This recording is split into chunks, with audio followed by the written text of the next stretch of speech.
l'AES, c'est en soi une belle expérience. Une expérience dans le sens où des Africains se réunissent en dehors des idées qui viennent d'ailleurs, en dehors des conseillers qui viennent de l'extérieur, que des pays africains se réunissent avec des intelligences africaines, avec des moyens qui sont proprement africains, mettre en place une institution.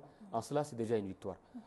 Et nous avons la chance d'avoir un président qui est attentif et qui est jaloux de notre souveraineté.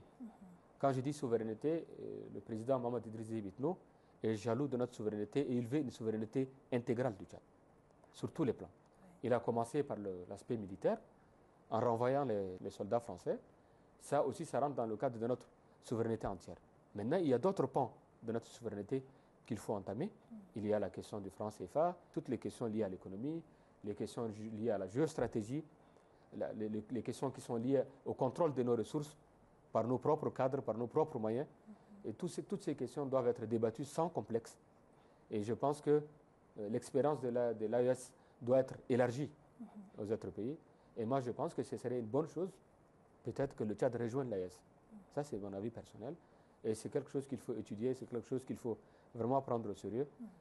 Si nous voulons une Afrique indépendante, libre, de toute contingence, de toute contrainte, donc il faut qu'on aille vers des institutions libres, avec nos propres moyens, avec nos propres cadres, avec nos propres intellectuels, qui pensent, qui réfléchissent et qui déploient des institutions.